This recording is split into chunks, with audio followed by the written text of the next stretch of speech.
Udah, Bal. Udah di-record ya? Sudah. Oke. Mungkin untuk presentasi nanti kita materinya kayak kemarin. Jadi presentasi dari satu orang atau ada pertanyaan gitu, atau langsung aja presentasi lewat. Yang presentasiin semua dulu. Nanti kalau ada yang nanya baru. Oke. Baik. Mari kita buka presentasi pada sore ini dengan bacaan basmalah. Bismillahirrahmanirrahim. Bismillahirrahmanirrahim. Sampai saya yang pertama yaitu dari saudara kita Zulfikar, kemudian dilanjutkan kepada Nur Seha, kemudian saya sendiri, kemudian ada Sahrul, yang terakhir adalah Nesya. Kepada pemateri saya persilakan.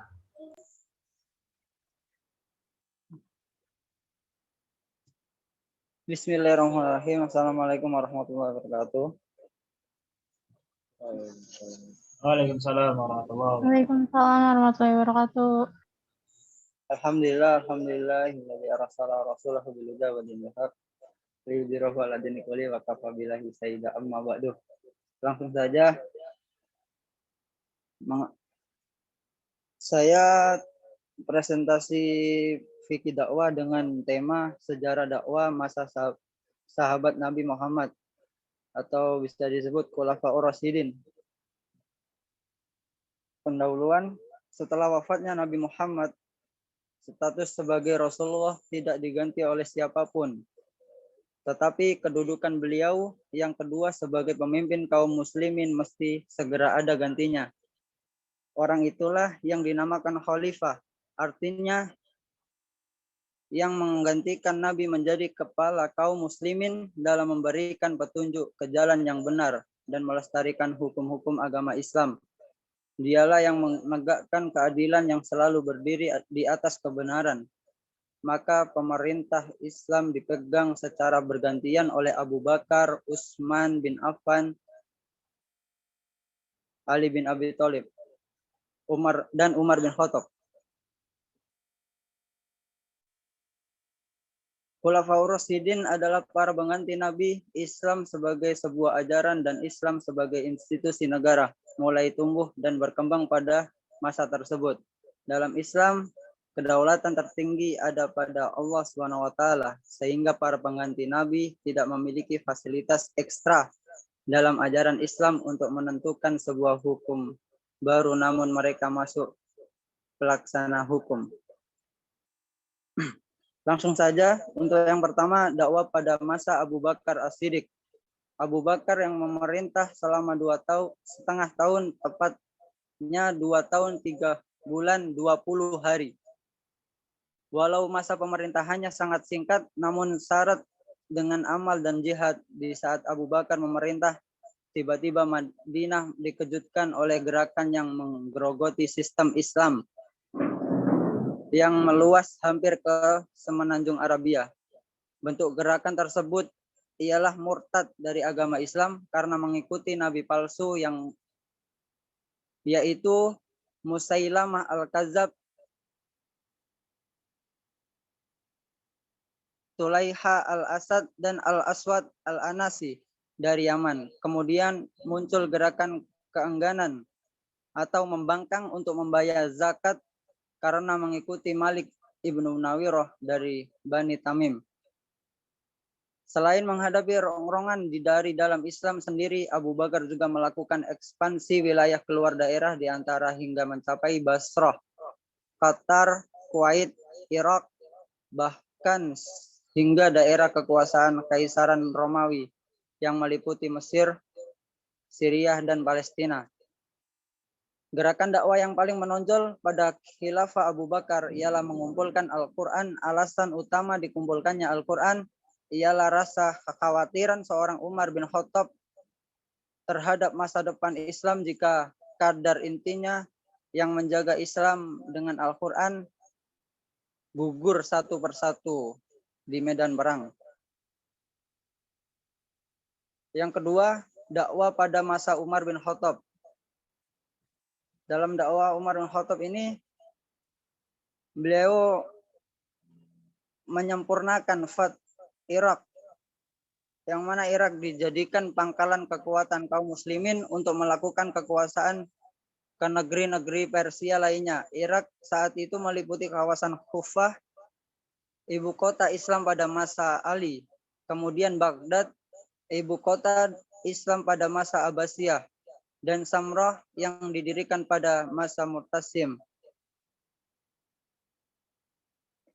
Yang kedua, Iran. Setelah Irak ditaklukkan, kemudian negeri-negeri lain pun di Persia juga ditaklukkan. Di antaranya negeri-negeri di seberang sungai. Dengan demikian, habislah riwayat Imperium Persia. Lanjut yang ketiga, Syam dan Palestina. Ketika khilafah pertama Abu Bakar meninggal dunia, sedang berlangsung di Syam di bawah komando Khalid bin Walid, dibantu oleh Abu Ubaidah ibnu Jarrah, Ammar bin As, Yazid ibnu Abi Sufyan, Surabil ibnu Hasanah. Ketika Umar diangkat menjadi khalifah, beliau mengangkat Abu Ubaidah dalam panglima tertinggi untuk kawasan Syam. Khalid dikirim surat pengunduran diri saat perang sedang berlangsung. Pakar sejarah berpendapat peristiwa ini terjadi pada perang Yarmuk. Khalid menerima keputusan ini. Beliau tetap aktif ikut dalam peperangan di bawah komando Abu Ubaidah. Sebagian ahli sejarah mengatakan ditunjuknya Abu Ubaidah oleh Umar karena kondisi di lapangan saat itu membutuhkan pemimpin yang kriteria ada pada Abu Ubaidah. Beliau memiliki keahlian dalam hal lobby dan administrasi, sedangkan keahlian Khalid adalah strategi perang. Lanjut, dakwah pada masa Utsman bin Affan. Pada masa khalifah, langkah yang diambil ialah sebagai berikut. Perluasan wilayah. Pada masa khalifah Utsman, pertama kali dibentuk angkatan laut untuk menyerang daerah kepulauan yang terletak di Laut Tengah.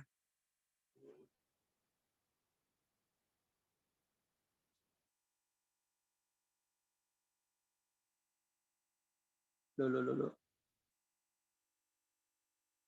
Mohon maaf ada gangguan bentar. Gimana ini?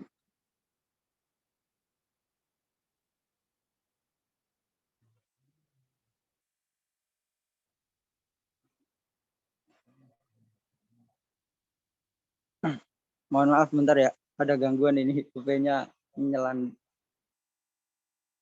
Lanjut.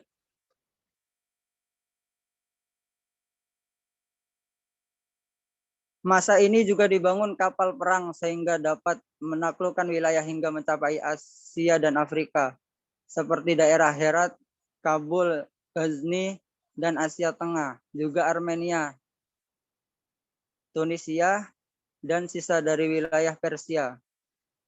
Sosial budaya, membangun bendungan besar untuk mencegah banjir dan mengatur pembagian air ke kota, membangun jalan, jembatan, masjid, rumah, penginapan, para tamu dalam berbagai bentuk, serta memperluas Masjid Nabawi di Madinah.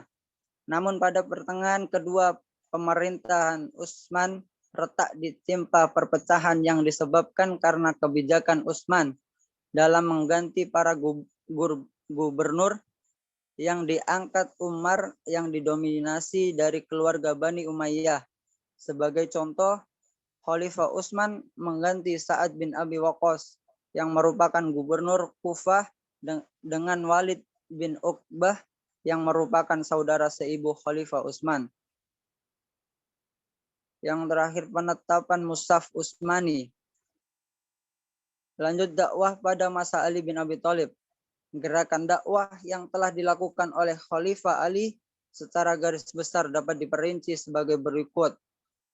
Pertama, merombak para pejabat teras, terutama pejabat yang didominasi oleh keluarga Bani Umayyah, menyamakan kedudukan seorang di mata hukum, seperti ketika Khalifah Ali menuduh seorang Yahudi mengambil baju besi kepada hakim. Di pihak Ali memiliki keyakinan bahwa si Yahudi tersebut mencuri baju besinya. Sedangkan di pihak Yahudi bersikukuh bahwa baju besi itu ia dapat dengan membelinya dari orang lain. Hakim pun kemudian memutuskan bahwa yang berhak atas baju besi itu adalah si Yahudi karena dari pihak Ali tidak dapat menghadirkan saksi. Hal inilah yang membuat si Yahudi terkesima dan terkagum kepada adilnya hukum Islam. Bahkan karena kejadian ini sampai membuat si Yahudi bersahadat dan menyatakan keislamannya. Kesimpulan, perlu dijelaskan bahwa khalifah yang timbul setelah wafatnya Rasulullah tidak dibentuk kerajaan. Dalam arti kepala negara dipilih dan tidak berdasarkan turun-temurun. Abu Bakar As-Siddiq sebagai khalifah pertama merupakan awal terbentuknya pemerintah model khilafah dalam sejarah Islam yang berpusat di Madinah. Lalu dilanjutkan oleh Umar bin Khattab mendapat kepercayaan khalifah kedua. Tampilnya Umar sebagai khalifah tidak melalui pemilihan dalam satu forum musyawarah terbuka, tetapi melalui penunjukan atau wasiat oleh pendahulunya. Utsman bin Affan menjadi khalifah ketiga, dipilih oleh sekelompok orang terdiri dari 6 yang ditentukan Umar sebelum wafat. Pasca wafatnya Umar, ke-6 orang tersebut berkumpul untuk bermusyawarah atas inisiatif Abdurrahman bin Auf. Terjadilah permusyawarahan yang akhirnya sepakat memilih Utsman bin Affan sebagai pengganti Umar bin Khattab. Dengan pertimbangan lebih tua dan lebih lunak sifatnya. Setelah terbunuhnya Utsman oleh pemberontak sebelum wafatnya, Ali bin Abi Thalib sudah ditunjuk untuk melanjutkan khalifahnya. Kepemimpinan Ali bin Abi Thalib memerintah selama 5 tahun. Cukup dari saya. Sekian. Bisa dilanjut ke makalah yang selanjutnya. Ayo cepetan biar cepat selesai. Terima kasih untuk Zulfikar atas penyampaiannya. Dilanjutkan ke pemakalan yang kedua, yaitu Nur Sehat. Kepada beliau kami persilakan. Baik. Assalamualaikum warahmatullahi wabarakatuh. Waalaikumsalam warahmatullahi wabarakatuh. Saya Nur Seha. Di sini saya akan memaparkan makalah yang berjudul Hukum Berdakwah. Dakwah secara umum diartikan suatu aktivitas menyeru atau mengajak orang lain untuk berbuat baik. Sedangkan ilmu dakwah itu sendiri diartikan suatu ilmu yang mempelajari seluk-beluk aktivitas dakwah, mulai dari input, proses, sampai output, atau hasil dakwah yang dilakukan, serta segala kajian yang berhubungan dengan pengembangan keilmuan dakwah itu sendiri. Selain Al-Quran, di dalam hadis dan sunnah juga terdapat perintah atau suruhan untuk melakukan dakwah. Hukum dakwah ini nampaknya juga akan berbeda pada setiap orang, tergantung situasi dan kondisi yang dialami orang tersebut. Dalam pembahasan ini, saya pertama membahas hukum berdakwah. Banyak ya dalil-dalil yang menunjukkan bahwa berdakwah hukumnya wajib, baik dari Al-Quran maupun sunnah dan hadis. Contoh yang pertama, di dalam Al-Quran surah Yusuf ayat 108 yang artinya, katakanlah Muhammad, inilah jalanku. Aku dan orang-orang yang mengikutiku mengajak kamu kepada Allah dengan yakin. Maha suci Allah dan aku tidak termasuk orang-orang musyrik.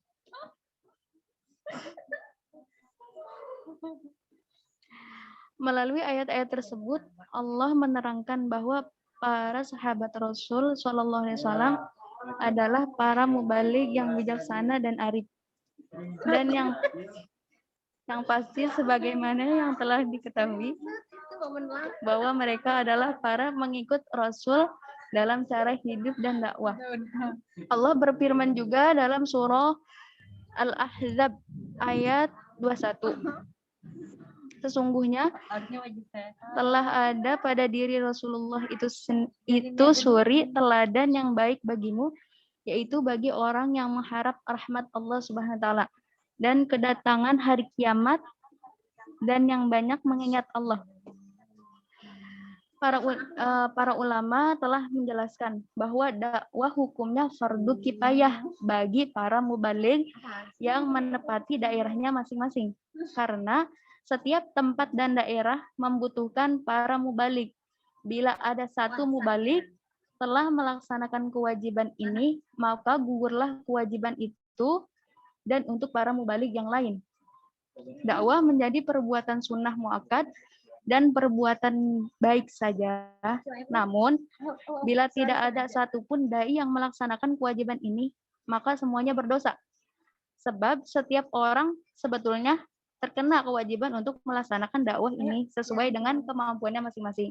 Jadi setiap kalau misalkan di satu daerah udah ada yang berdakwah, satu mubaligh, maka mubaligh yang lainnya gugur untuk berdakwah.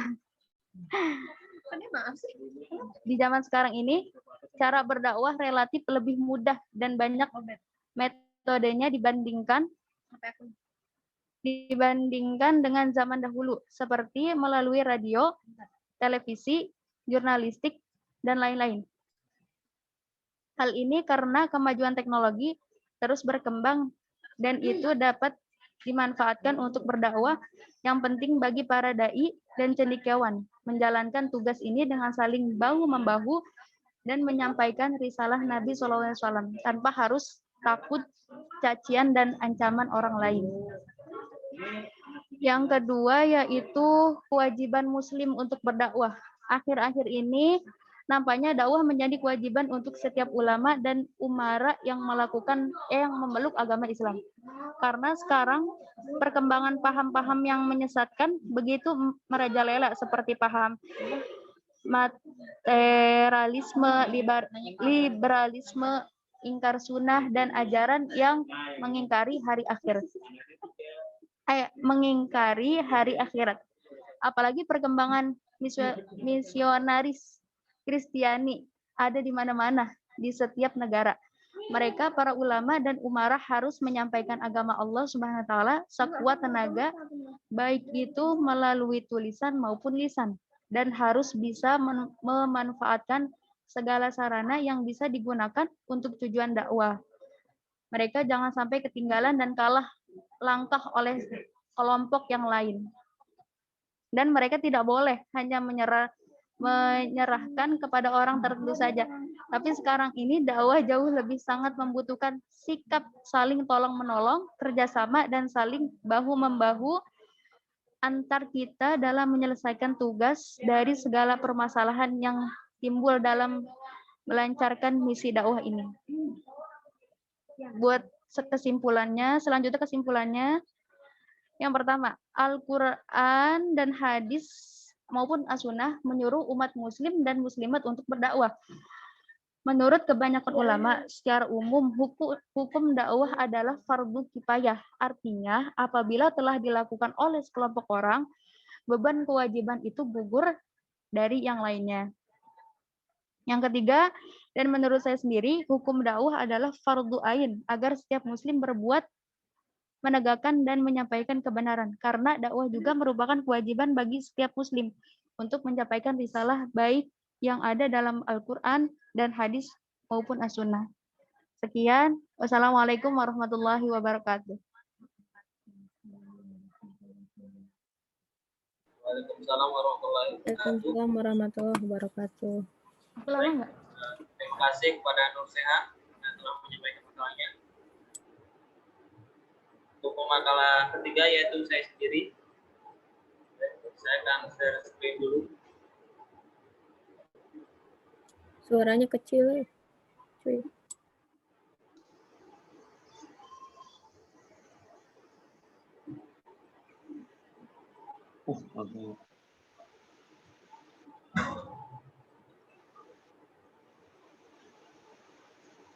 Bismillahirrahmanirrahim. Assalamualaikum warahmatullahi wabarakatuh. Waalaikumsalam warahmatullahi wabarakatuh. Di makalah saya itu yang berjudul Kenalkan, nama saya Abdul Rais Ardi. Saya pemakalah ketiga. Saya akan menyampaikan makalah yang berjudul Sosiologi Dakwah. Dalam sosiologi dakwah ini, yang pertama kita akan membahas tentang pengertian dari sosiologi dakwah tersebut. Baik, sosiologi dakwah terdiri dari dua kata, yaitu sosiologi dan dakwah. Sosiologi adalah berasal dari kata sosio dari bahasa Latin dan logos dari bahasa Yunani. Sosio yang artinya kawan dan logos artinya berbicara. Pengertian secara umum, sosiologi berarti ilmu yang membicarakan hal-hal yang ada sangkut pautnya dalam kehidupan masyarakat, baik mengenai jalinan untuk unsur-unsur pokok seperti kaidah sosial, lembaga sosial, kelompok-kelompok, serta lapisan sosial, maupun pengaruh timbal balik antara segi kehidupan bersama. Sosiologi pertama kali digunakan oleh Auguste Comte pada tahun 1842 dalam buku Positif Filosofi. Dalam literasi yang lain disebutkan bahwa sosiologi pertama kali dicetus oleh filsuf asal Prancis bernama Auguste Comte, yaitu tahun 1798 sampai 1857 di dalam bukunya yang berjudul Post de Filosofi Positif. Jadi, sosiologi ini adalah bisa dibilang berasal dari yang secara umum ilmu yang membicarakan hal-hal yang ada sangkut pautnya dalam kehidupan. Seperti itu. Selanjutnya, pengertian dari dakwah. Dakwah berasal dari kata bahasa Arab yaitu da'a yad'u, da'an yadi yad'u, yaitu mengajak, menyeru dan memanggil. Dakwah secara istilah telah diungkap kepada Allah secara langsung dalam Al-Quran sebanyak 198 kali yang tersebar dalam 55 surat, 176 ayat.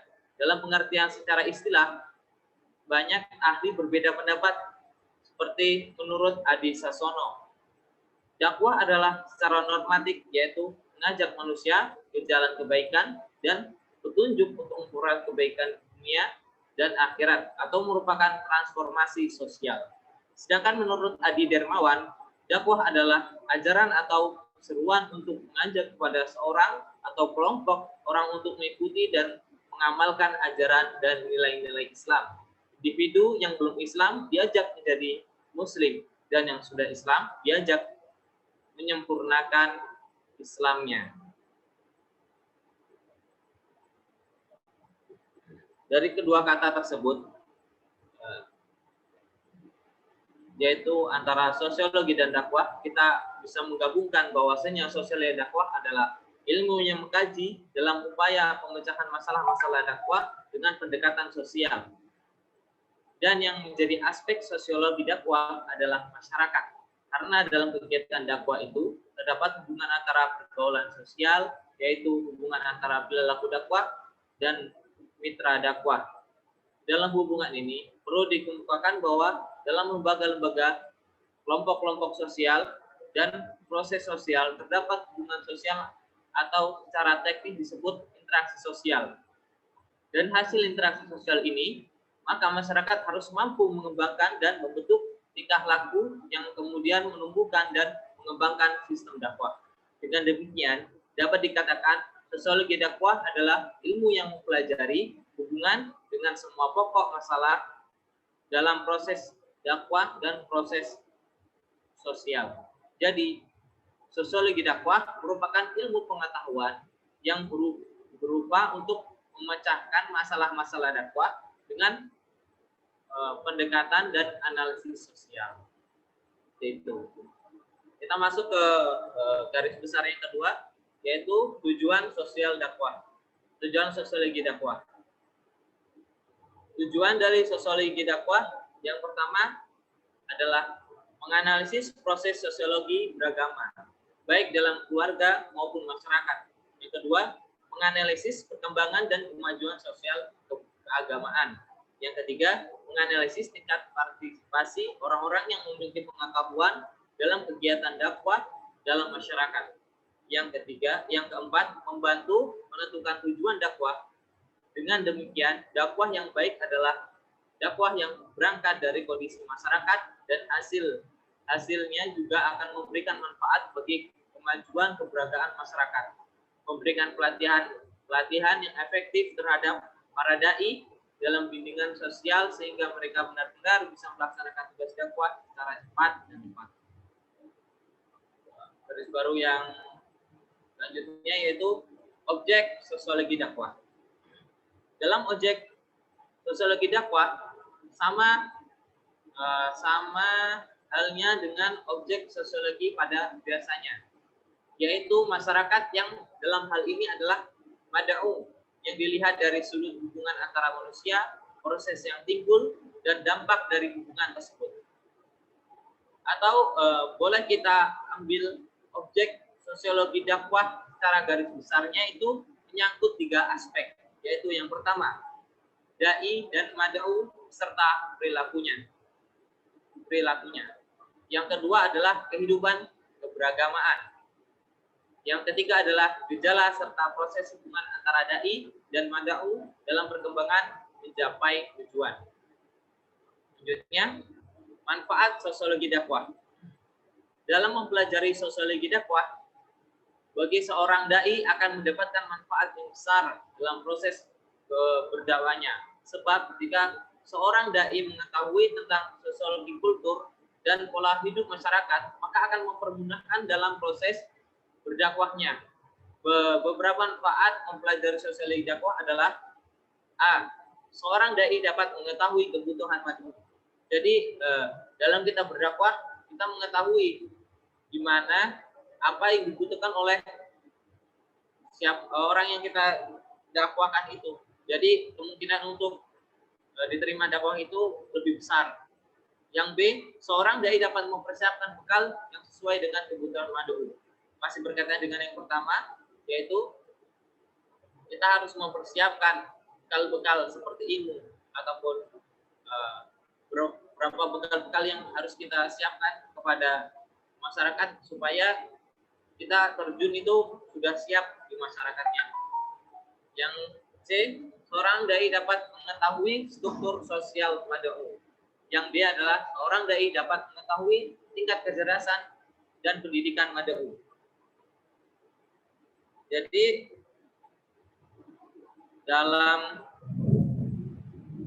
yang terakhir yaitu yang D, seorang dai dapat mengetahui sosial kultural mad'u. Baik. Mungkin itu hanya presentasi dari saya. Saya akhiri dengan alhamdulillahirobbilalamin kepada materi yang selanjutnya. Silakan. Ya, materi selanjutnya.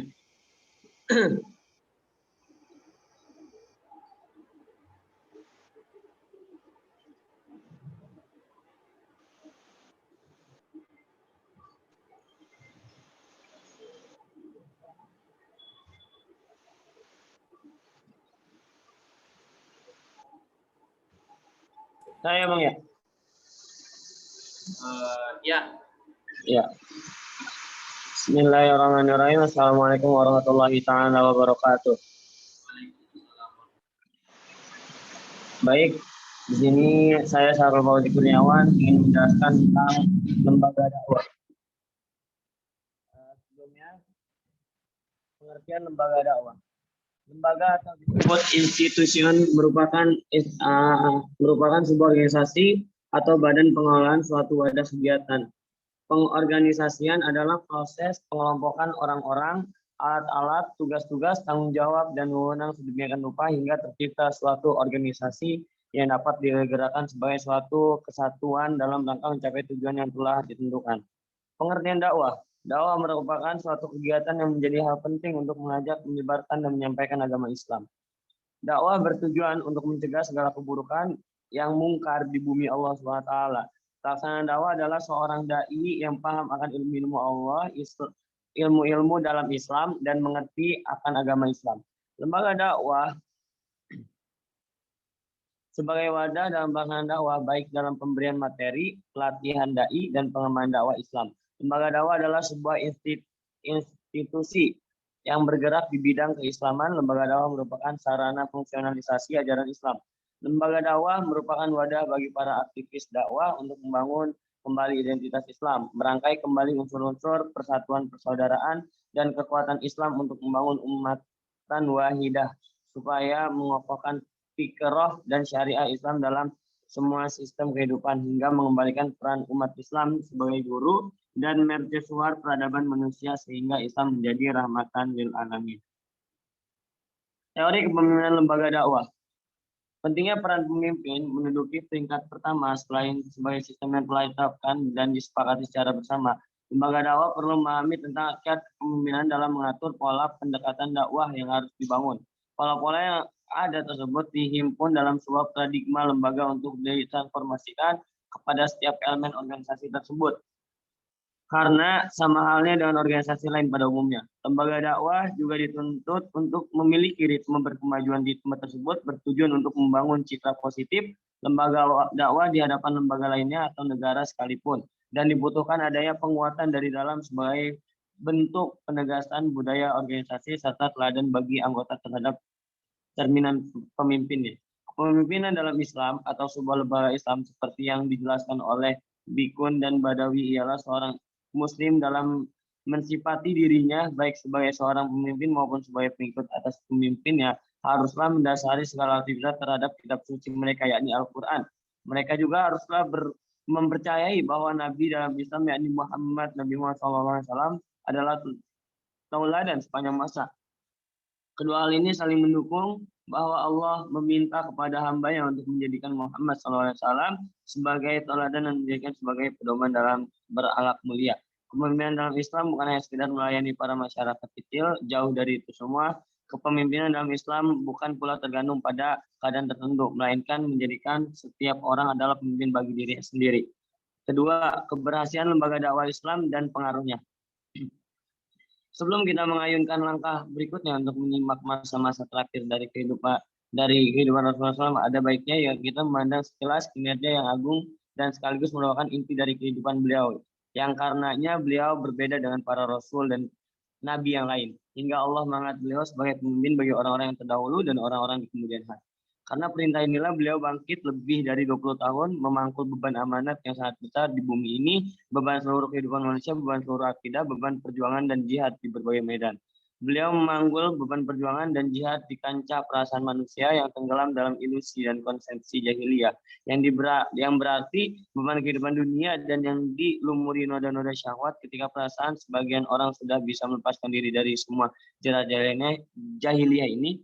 Mulailah peperangan lain di medan lain, bahkan peperangan ini datang bertubi-tubi, tiada henti-hentinya, melawan musuh-musuh Allah dan para pendukungnya, serta mereka yang berpegang teguh kepada keyakinan jahiliyah sebelum keyakinan jahiliyah ini berkembang biak di segala penjuru, lalu membentuk medan yang lain.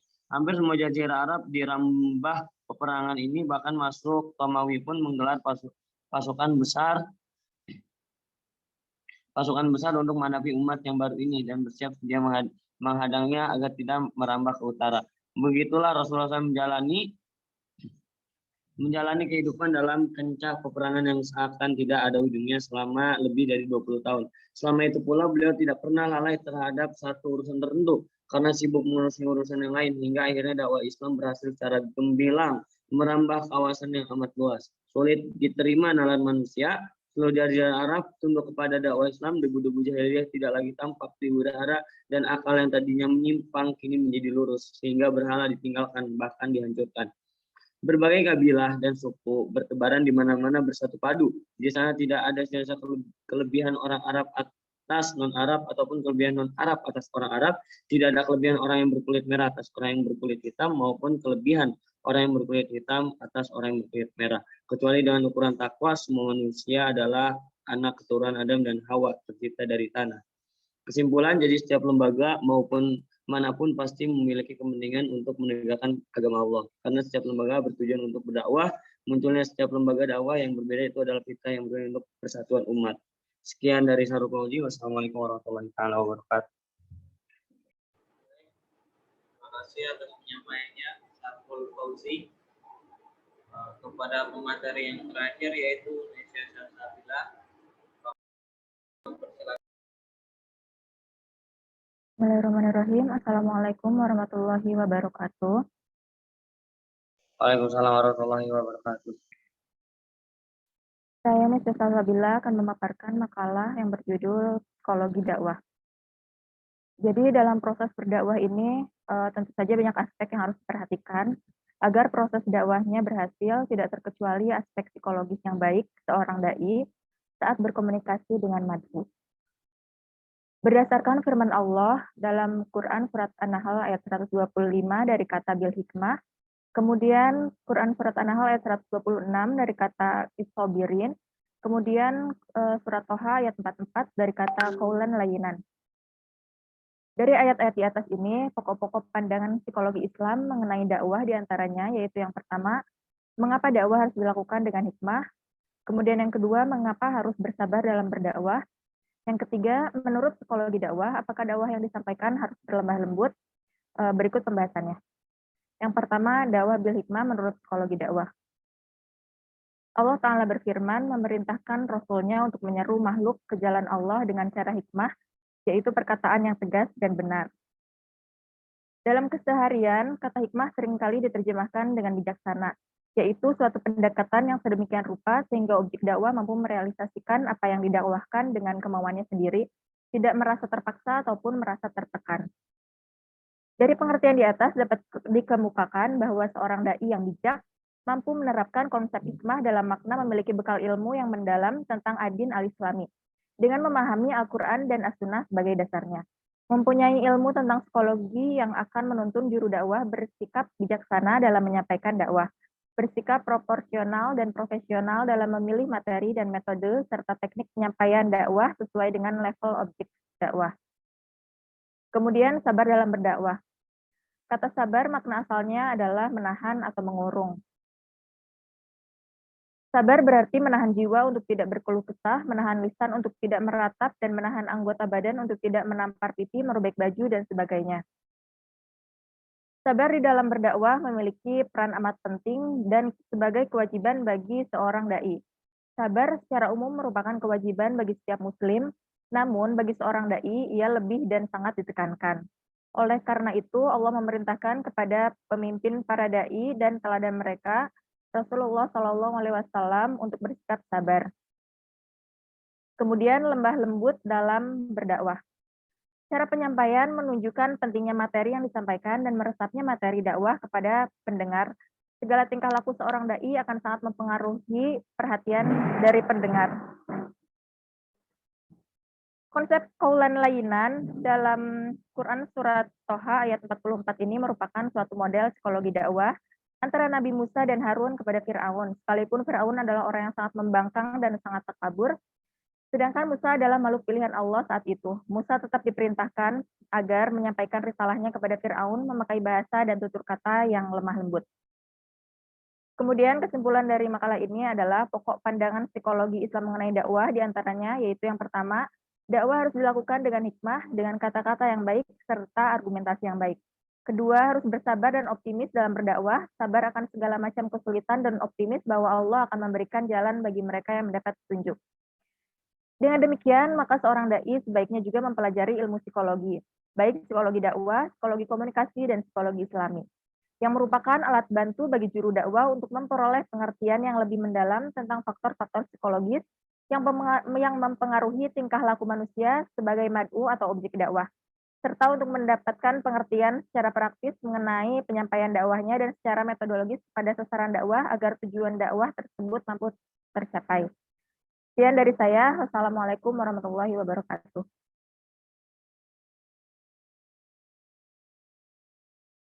Waalaikumsalam warahmatullahi wabarakatuh.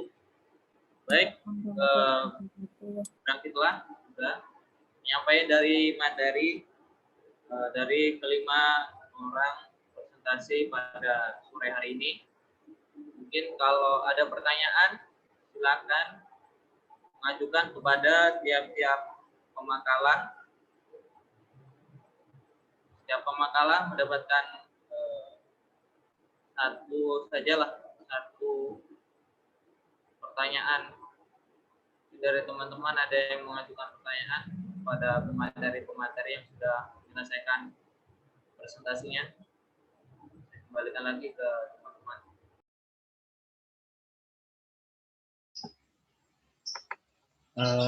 Bismillah, mau bertanya.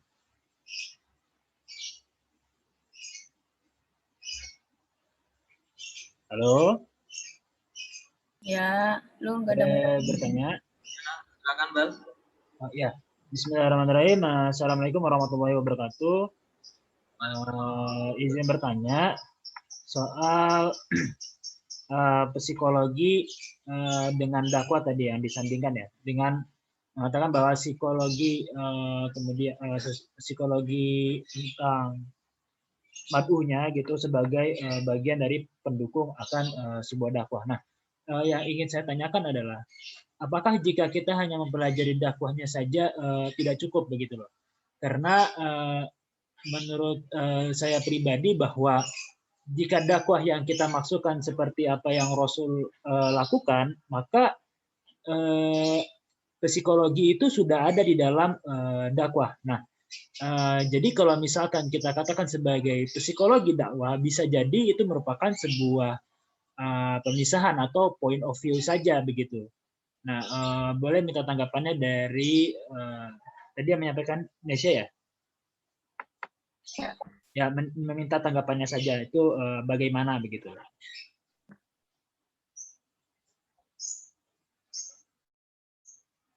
Itu saja, terima kasih.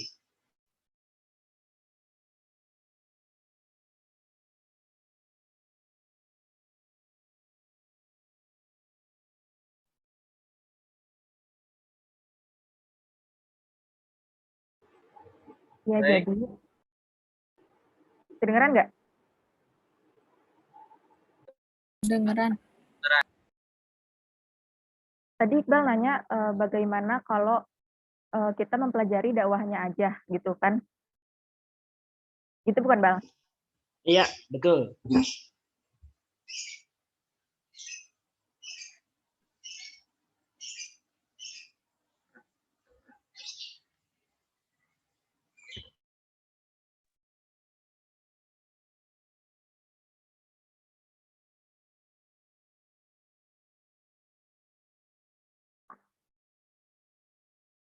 Sebenarnya mempelajari psikologi dakwah ini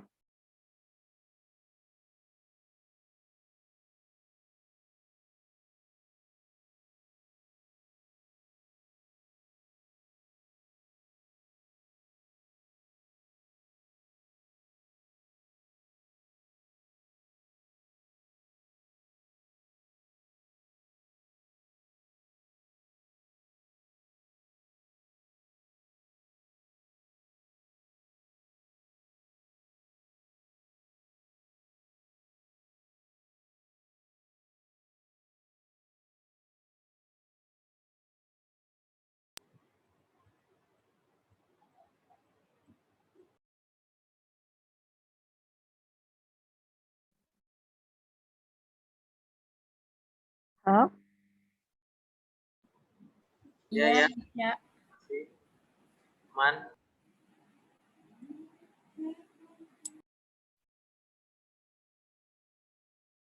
Sinyal kayaknya sih.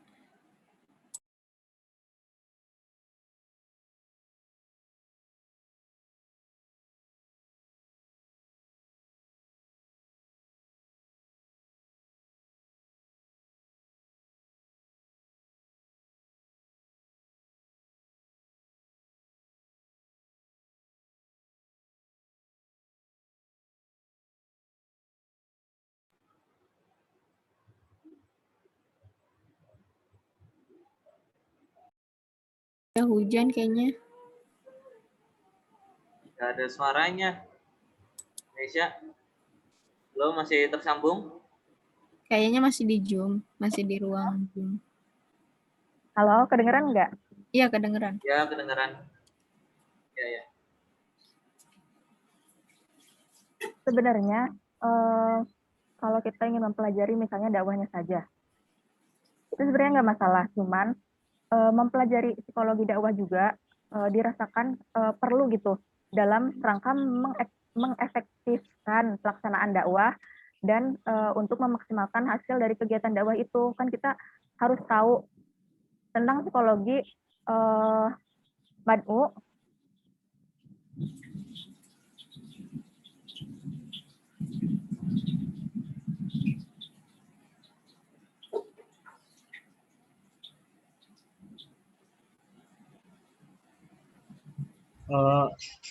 Mungkin boleh izin live, soalnya di rumah saya petirnya agak besar, saya khawatir sama laptopnya. Nanti nggak ada yang recording ini. Oke Bang, bentar lagi aja Bang, tunggu perjawaban dari ente, dari Indonesia. Kalau bentar lagi kita Langsung udahan aja ya. Iya, soalnya ini petirnya mantap, gue ngeri ini. mungkin dilanjut. Iya, hujan. Disambung WA aja kalau mau berlanjut gitu. Iya, kalau boleh. Serius, gue takut. Ya, nggak apa-apa. Mungkin closing, closing dari saya dulu ya. Baik, terima kasih banyak kepada pemateri yang sudah menyampaikan materinya. Karena cuaca sekarang lagi kurang memadai, jadi kita closing aja ya.